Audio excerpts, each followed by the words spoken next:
हमने अपने घरों में चींटियों को चलते तो जरूर देखा है, खासकर उन जगहों पर जहाँ कुछ खाने को मिलता है। बहुत कम समय में बड़ी संख्या में चींटियां उस स्थान पर जमा हो जाती है और उस भोजन का सेवन करना शुरू कर देती है। उन्हें देखकर हमें पता चलता है कि वे एक लाइन में यात्रा करते हैं, जैसे कि उनके लिए एक निशान बनाया गया है और वे इसके माध्यम से चल रहे हैं। तो चींटियां एक लाइन में क्यों यात्रा करती है और वो रेंडमली इधर उधर क्यों नहीं भागती? तो आइए आज हम इस वीडियो में आपको बताने जा रहे हैं कि चींटियां एक लाइन में क्यों चलती है। पर दोस्तों, अब शुरू करने से पहले हमारे चैनल से लेटेस्ट अपडेट पाने के लिए हमारी चैनल को सब्सक्राइब करना ना भूलें।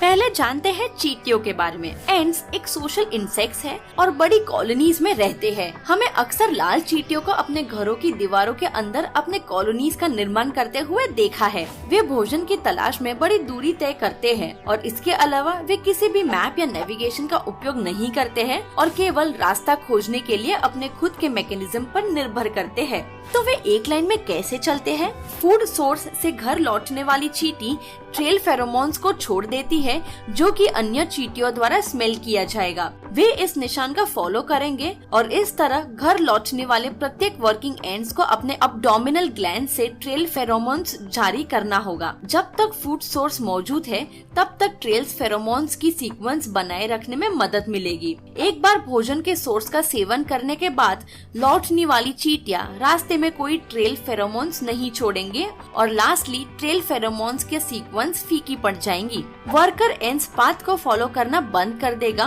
और अधिक भोजन के लिए अपनी खोज शुरू करेगा। चींटियों की अन्य स्पीसीज की तरह लाइक आर्मी एंड्स पूरी तरह से अंधी है और हजारों या लाखों की ताकत से कॉलोनीज में रहती है। ये केमिकल कम्युनिकेशन सिस्टम, जिसमें केमिकल फेरोमोन्स होते हैं, उनका उपयोग करके अनऑर्गेनाइज्ड तरीके से फॉरेजिंग रेड करते हैं। तो अब आपको पता चल ही गया होगा कि क्यों चींटियां एक ही लाइन में चलती है।